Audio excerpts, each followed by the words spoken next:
ദ്രവിണകം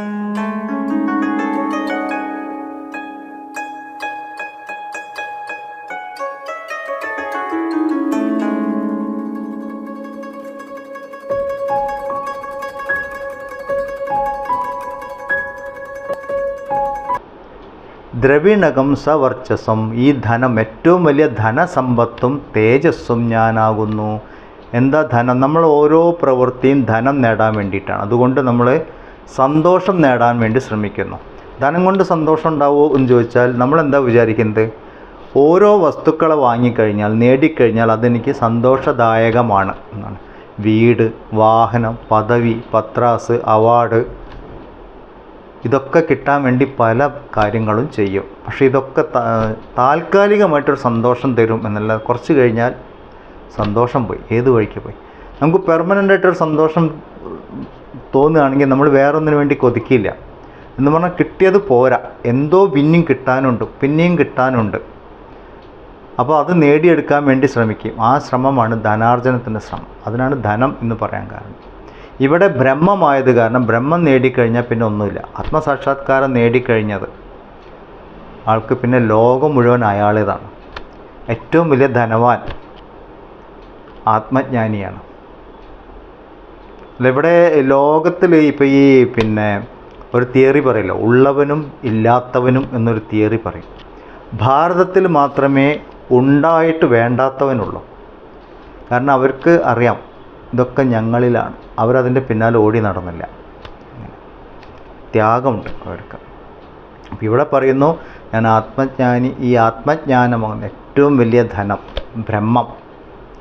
അത് തന്നെയാണ് തേജസ്. തേജസ് എന്ന് പറഞ്ഞാൽ ഏറ്റവും പ്രഭയുള്ളത്.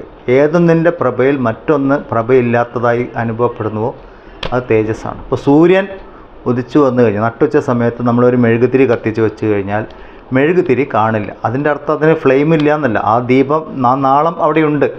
പക്ഷേ സൂര്യൻ്റെ പ്രകാശം കൂടുതലായത് കാരണം മെഴുകുതിരി നമ്മൾ ആ നാളം കാണുന്നില്ല. സൂര്യൻ്റെ തേജസ് കൂടുതലെന്ന് പറയും, ആ പ്രഭ കൂടുതലായത് കാരണം. അതുപോലെ ബ്രഹ്മത്തിൻ്റെ പ്രഭ, ആത്മപ്രഭ കൂടുതലായത് കാരണം മറ്റുള്ളതൊന്നും അത്ര പ്രഭയുള്ളതായിട്ട് നമുക്ക് തോന്നുന്നില്ല. അതാണ് പറഞ്ഞത്, ഏറ്റവും പ്രഭയുള്ളത് ഞാനാകുന്നു, ഏറ്റവും ധനം ഞാനാകുന്നു എന്നൊക്കെ ഇവിടെ ത്രിശങ്കു മഹർഷി പറയുന്നത്. അത് ഞാൻ എന്ന വ്യക്തിയല്ല പറയുന്നത്, ആത്മാവ് ആ വ്യക്തിയിലൂടെ സംസാരിക്കുകയാണ്.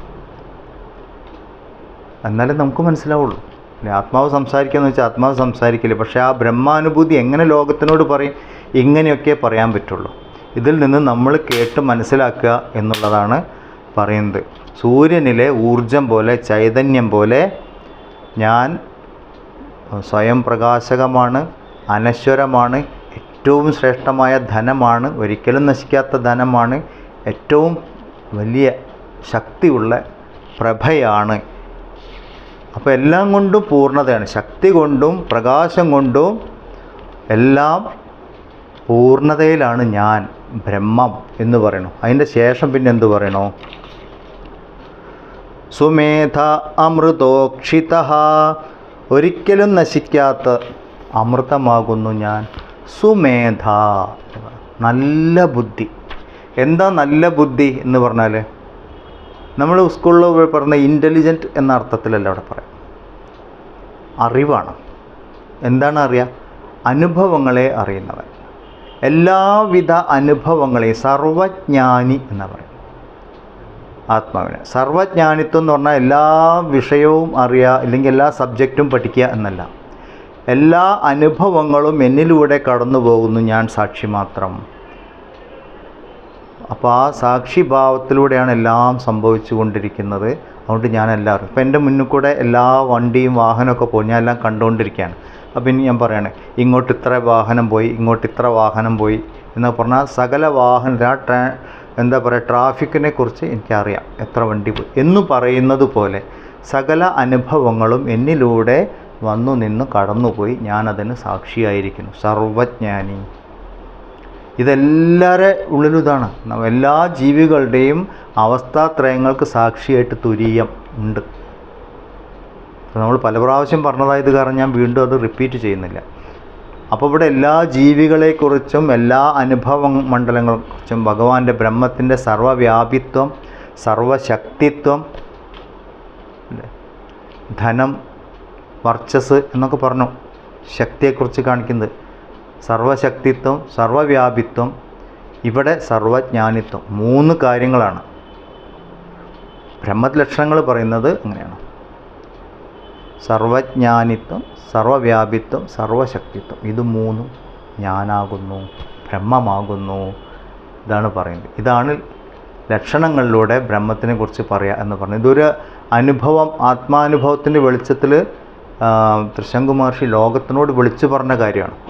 ഇത് എല്ലാവരും ഓർമ്മിക്കണം, നിത്യവും ഇത് ചൊല്ലണം എന്നുള്ള. ഈ സർവവ്യാപിത്വം എന്നുള്ള തത്വം ആലോചിക്കുമ്പോൾ പലപ്പോഴും മതപരമായ ഈശ്വര വിശ്വാസങ്ങളൊക്കെ തകർന്ന് തരിപ്പണായി പോകുന്നു. ഒരു സൃഷ്ടിയെ സൃഷ്ടിച്ച് സൃഷ്ടിക്കപ്പുറം മാറി നിൽക്കുന്ന ഒരു ദൈവം, സൃഷ്ടിയെ നിയന്ത്രിക്കുന്ന ഒരു ദൈവം എന്ന് പറയുമ്പോൾ ആ മതവിശ്വാസ പ്രകാരമുള്ള ദൈവം സൃഷ്ടിയിലില്ല. അപ്പോൾ സർവവ്യാപിത്വം എന്നുള്ളൊരു കാര്യം പൊളിഞ്ഞു. സർവവ്യാപിത്വം ഇല്ലാത്ത എങ്ങനെ ദൈവമാവും? ദൈവമാവില്ല. പിന്നെ ദൈവം പരീക്ഷിച്ചു. എന്തിനാ പരീക്ഷിക്കുന്നത്? ഭക്തി ഉണ്ടോ എന്ന് നോക്കാൻ. അതിൻ്റെ അർത്ഥം എന്താണ്? ദൈവത്തിന് അറിയില്ല നമുക്ക് ഭക്തി ഉണ്ടോ ഇല്ല എന്നുള്ളത്. പരീക്ഷിച്ചിട്ട് അറിയണം. പരീക്ഷിച്ചിട്ട് അറിയണമെങ്കിൽ ദൈവത്തിന് അറിവില്ല എന്ന് അതിൻ്റെ അർത്ഥം. സർവജ്ഞാനിത്വം. അതുപോലെ തന്നെ ഒരാളെ കൂട്ടുപിടിച്ചുകൊണ്ട് വേറൊരാളെ കൊല്ലൂ ഇല്ല, അങ്ങനെ പറയുന്ന മതങ്ങളൊക്കെ ഉണ്ട്. നീ ഇങ്ങനെ ചെയ്ത് ഇന്ന ആളെ വിളിച്ച് കൊന്നു കഴിഞ്ഞാൽ ദൈവത്തിന് സന്തോഷമുള്ളൂ. ദൈവത്തിന് നേരിട്ട് കൊന്നാൽ പോരെന്നാൽ ഒരാളെ സഹായത്തോടു കൂടി എന്തിനാ കൊല്ലുന്നത്? ഇങ്ങനെയൊക്കെ തിരിച്ച് ചോദിച്ചു കഴിഞ്ഞാൽ മതപരമായ വിശ്വാസങ്ങളൊക്കെ പൊളി. അവിടെയൊക്കെ നമുക്ക് തത്വത്തിൽ ഇങ്ങനെ ചിന്തിക്കാനേ പറ്റുള്ളൂ. ഇപ്പോൾ സർവജ്ഞാനിത്വം, സർവശക്തിത്വം, സർവവ്യാപിത്വം, ഇത് 3 ബ്രഹ്മമാണ്. ഞാൻ ബ്രഹ്മമായത് കാരണം ഇത് 3 എന്നിലാണ്.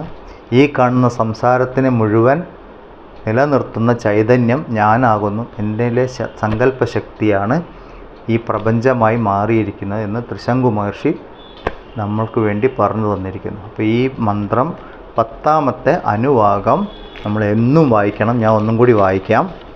ഇത് ഓരോ സാധകനും വായിച്ച് ബൈഹാർട്ട് പഠിച്ച് തത്വങ്ങളോടുകൂടി ഓർമ്മിക്കാനുള്ളതാണ്. അഹം വൃക്ഷസ്യരേരിവ കീർത്തിപൃഷ്ടം ഗിരേരിവ ഊർധ്വപവിത്രോ വാജിനീവ സമൃതമസ്മി ദ്രവിണകം സവർച്ചസം സുമേധ അമൃതോക്ഷിതഃ ഇതി ത്രിശങ്കോർവേദാനുവചനം. ഇങ്ങനെ ത്രിശങ്കു നമുക്ക് വേദങ്ങൾ ഉപദേശിച്ചു തന്നു. വേദങ്ങൾ എന്ന് പറഞ്ഞാൽ അദ്ദേഹത്തിൻ്റെ അനുഭവത്തിൽ നിന്നുള്ള അറിവ് വന്നു, അത് വേദങ്ങളായിട്ട് മാറി. അറിവ് ത്രിശങ്കുവിൽ നിന്ന് ഉയർന്ന വേദങ്ങളാണ് ഇത് പറഞ്ഞിരിക്കുന്നത്. അപ്പോൾ ഇതോടുകൂടി 10ാമത്തെ അനുവാകം പൂർണ്ണമായി.